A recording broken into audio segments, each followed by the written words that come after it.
Hi guys, and welcome to this video on the harvest moon. That's the full moon in Pisces that happens on the 10th of September 2022. Thanks for joining me. It's a pleasure to be with you today. The chart you see next to me here, that's a snapshot of the sky at the moment this full moon is going to take place. What I want to do in this video is analyze that chart, see what relationships the planets form with one another and what energy that creates. And the whole point of these horoscopes is to try and get a sense of the energy so that you can make the most of all the good stuff, the positives, and you can avoid some of the pitfalls. So this full moon happens at 10:58 in the morning, and that's based on Central European time. If you're in a different time zone, then take that into account, please, but don't get too hung up on the timings. So what we've got here at the moment of this full moon is that we've got the sun in Virgo, 180 degrees away from the moon in Pisces. So first of all, the harvest moon, it's the end of summer. The way the moon is moving at the moment means, first of all, because it's a full moon, it's going to be very light, but also there's a lot of light still in the morning and in the evening. So in terms of the actual harvest, it's the perfect time to bring in all the wheat and the corn and all that stuff. So immediately there's a sense of achievement and celebration associated with this moon because it's work that was previously kind of done. So seeds of intention that have been planted previously, you're now getting the rewards of those. You know, the plants have matured, you're able to cut them down and store them for the winter. It's really a full moon that has a sense of abundance associated with it. It's the good life, there's sunlight, there's warmth. It's kind of enjoying the final days of summer and being very much in the moment because you know that it won't last. So there may be a sense of regret or, you know, these are the good times and we know they won't last. And that kind of heightens the whole thing and it allows you to enjoy a sense of abundance and the good times even more profoundly here during this time, just because of the way the seasons are and astrology is based on the seasons, right? Then the moon is what you feel in here. It's really your heart. It's what comes naturally and it's what you kind of connect with easily. The sun is your conscious identity. It's what you're striving towards and it's what gives you a sense of power and fulfillment and drive.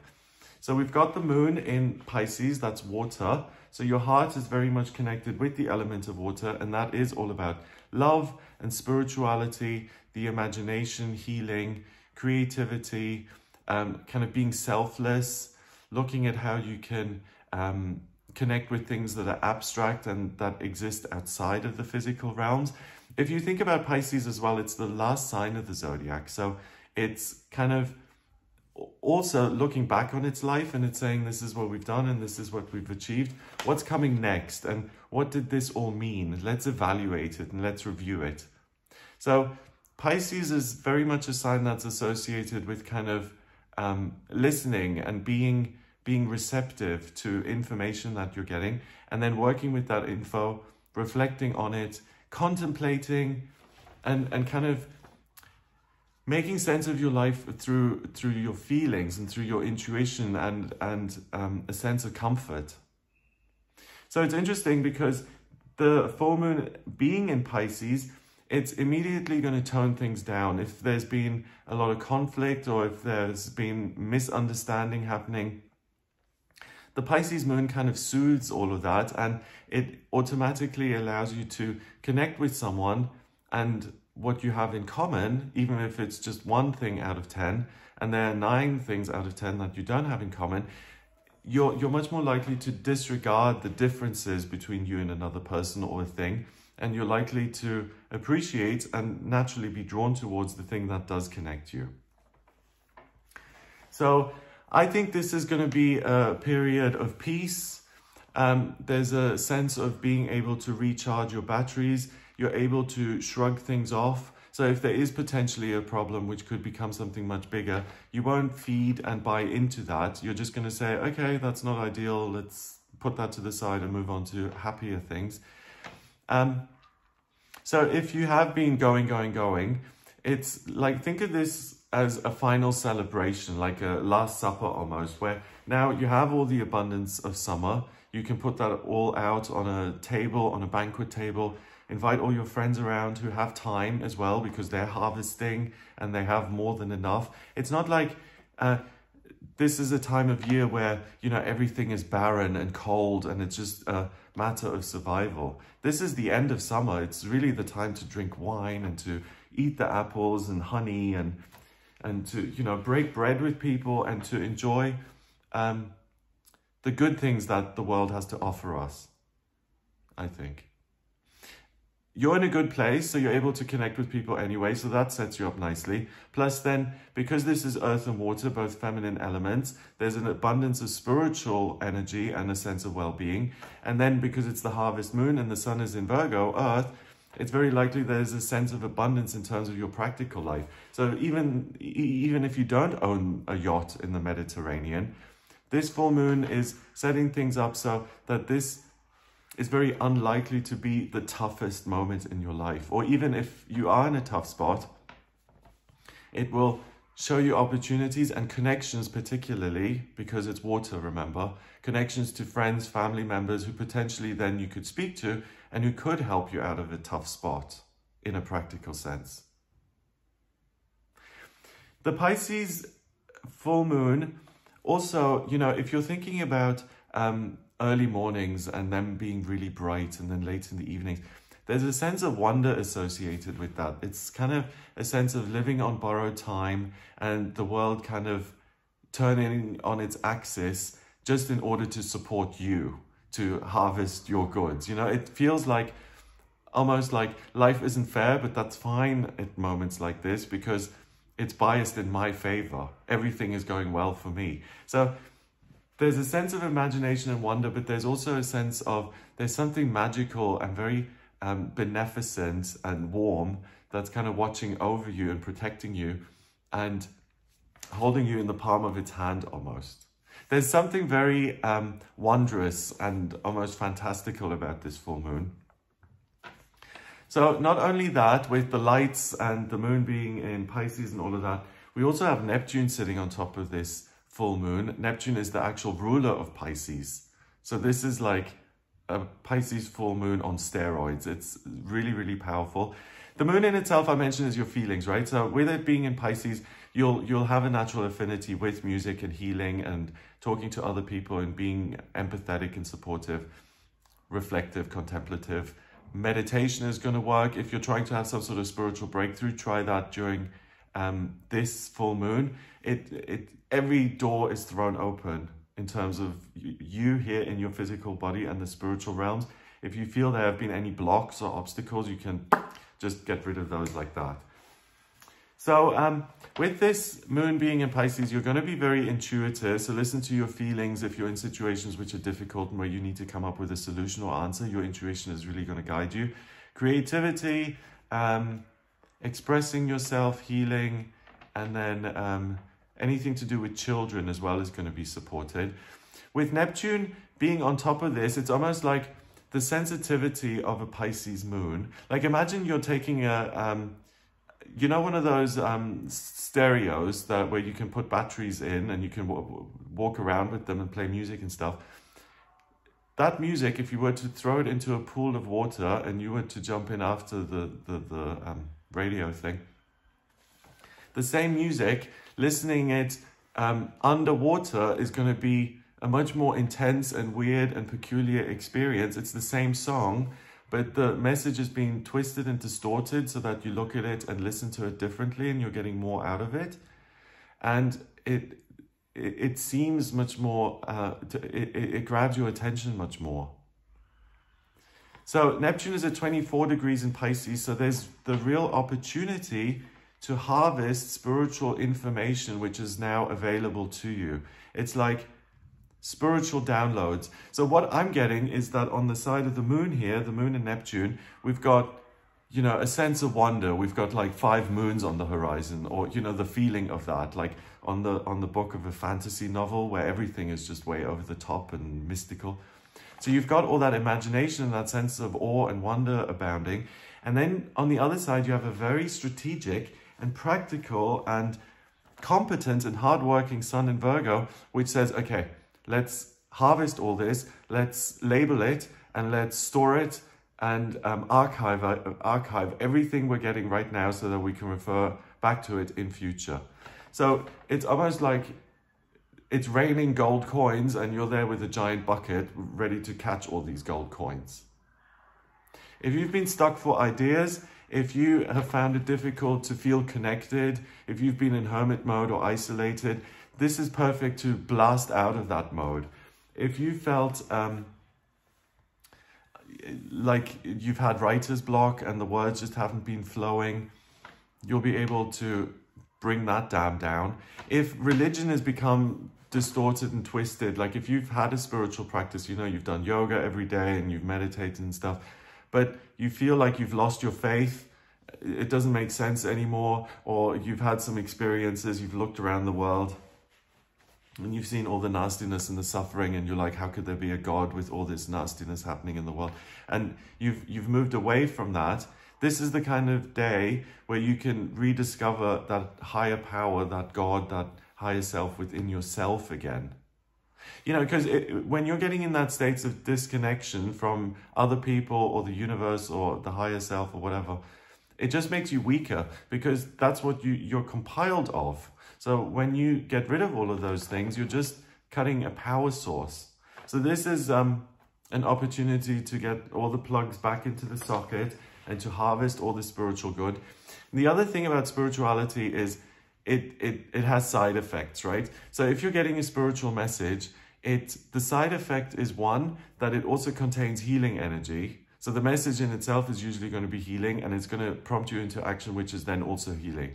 And secondly, the other side effect comes with creativity.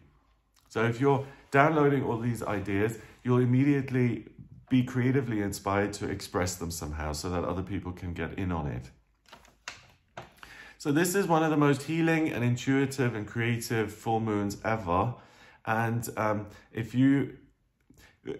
there are any problems with your emotions, with where you're at in life, this is the perfect opportunity to get back to your core self, to get back in touch with your true feelings and to understand who you really are. And that's like getting back into the center of the compass so that you can direct it rather than being somewhere on the wheel and being chucked around. It's you're regaining your sense of control over your life with this.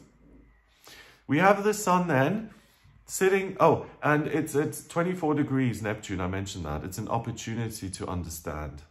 The moon is at 17 degrees, which is 8. 8 is power and strength, so spirituality, the messages aren't going to be subtle and faint. It's going to be powerful. If you listen to it, you'll get really concrete stuff.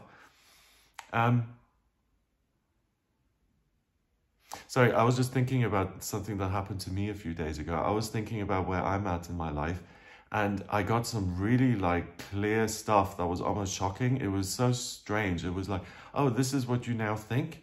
I didn't realize that. I'm glad we had this conversation. It's like, oh, okay, I'm glad we're on the same team here. Thanks. It's interesting. The self has almost like a life of its own. You know, we have our conscious thoughts and we live our lives and we're doing all these things. And then the self just shows up one day and says, hello, actually, I've changed in the last 5 years and I don't want this anymore. I want that now. So change your life around, please, because me, the little person, you know, turning the wheel, living inside of you, wants something different now. It's like, God, you're so demanding. But if you, I don't know, you may disagree with me on this. In my experience, if I wake up to those demands, if I listen to them and I do something about them, it heals my life. The outcome is much more positive. So then we've got the sun in Virgo, right? So you are like a librarian with reading glasses on the very tip of your nose.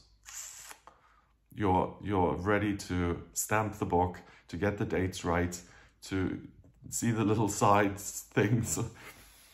Organization, discipline, order, structure, practical behavior, diligence, hard work. Virgo loves all these things, okay? So it's perfect because it's so practical, and at other times it's too much. It's like, okay, relax. Like if there isn't a dot on this eye, the world isn't going to implode, so cool your jets, you know, like that kind of thing. It's helpful because you're getting all this spiritual info, which if you don't obsessively note it down or write it down or make sense of it or do something about it, it can get lost.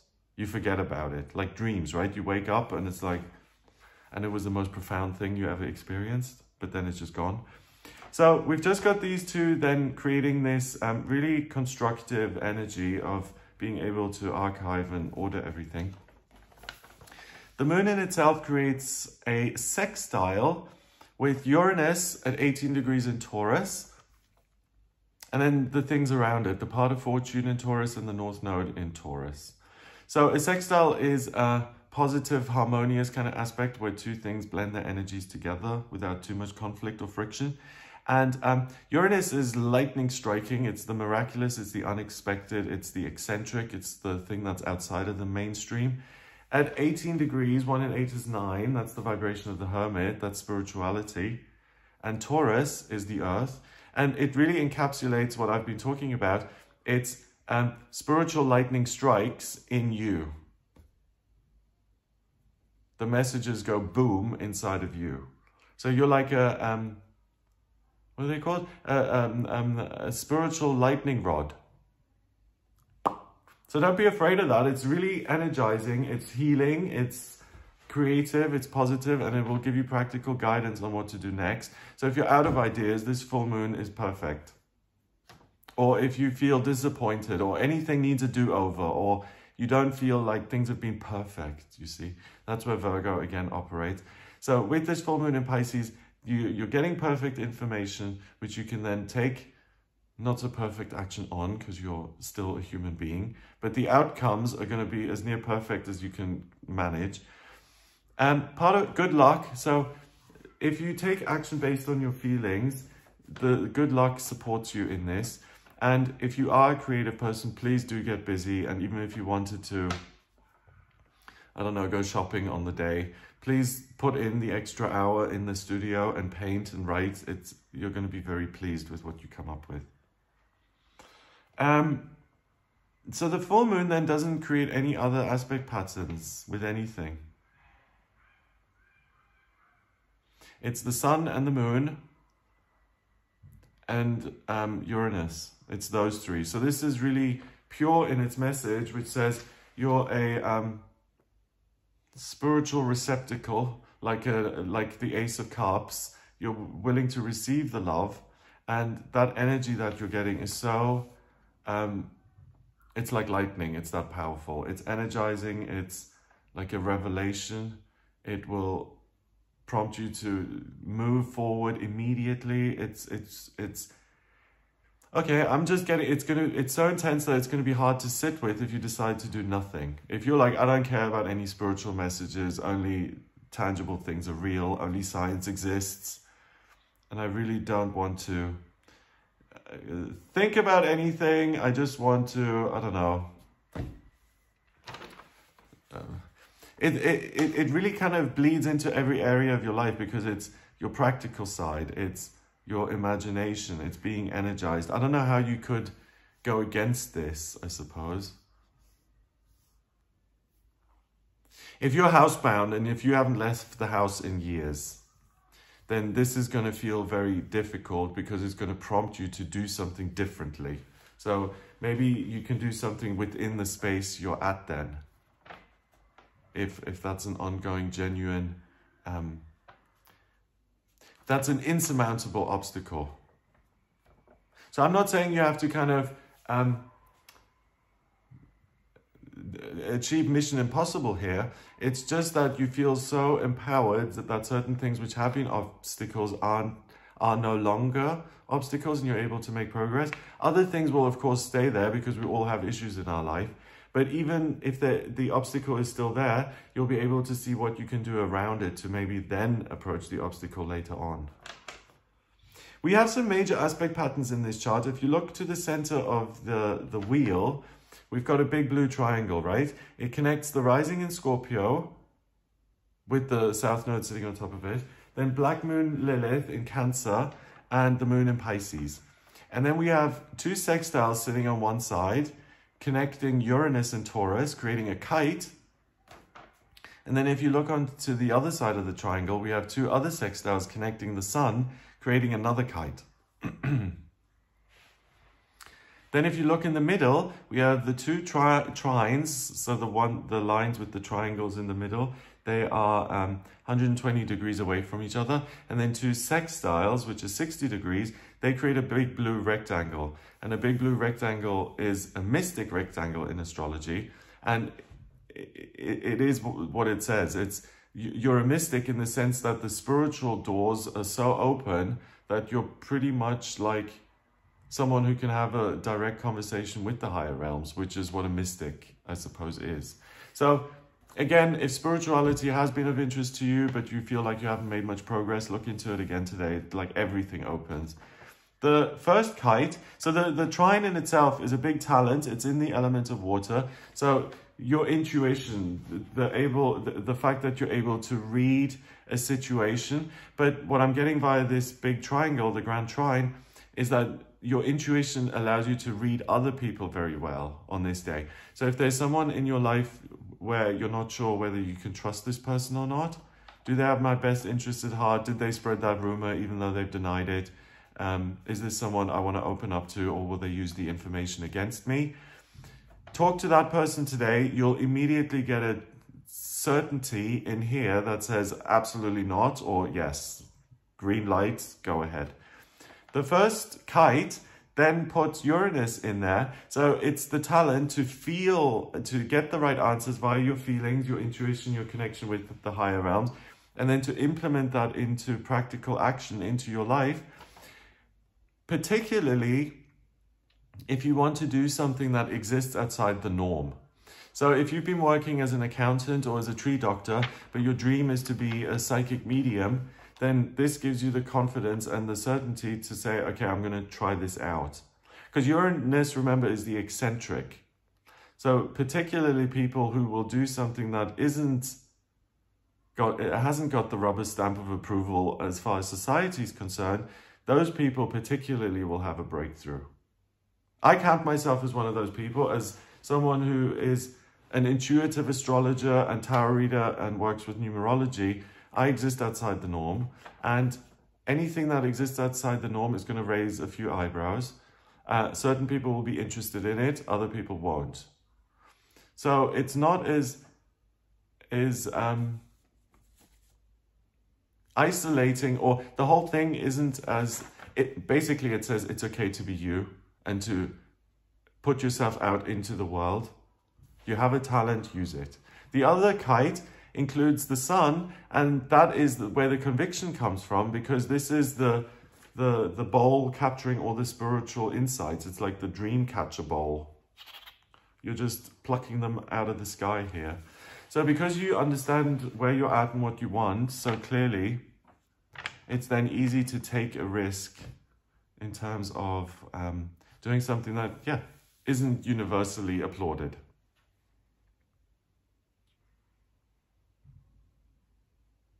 I'm just tilting my head to see what else we've got. We've got a T-square, which is an opposition between the rising and the south node in Scorpio and the descendant and Uranus in Taurus. And then two squares which peak and connect Saturn in Aquarius.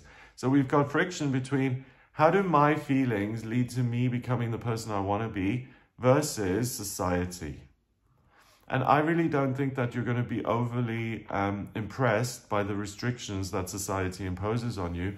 And I think you're going to be much more impressed with your own passions and desires, which you now feel confident enough to live out and pursue and to realize. Mystic rectangle, T-square, yep. Kites, what else? I think that is it. We don't have a yard, nope. No, that's it. The other planets, Jupiter and Chiron aren't really making a lot of fuss. They're in Aries. Venus in the midheaven in Virgo is similar to the sun, but not involved either. Yeah, it really is about the sun and the moon and then Uranus. So the courage to be different. Strongest modes are mutable, so you're able to go with the flow and adapt to change easily. And the strongest element is earth. So it really is about what do I feel and how do I imprint that on planet Earth. So I hope you have a wonderful time during this full moon in Pisces. If you'd like a personal reading with me, please get in touch via my website. It's gregoryscott.com. On the front page, click on book your reading to audio reading with me. If you like this video, give it a thumbs up. Please hit subscribe and share the video online.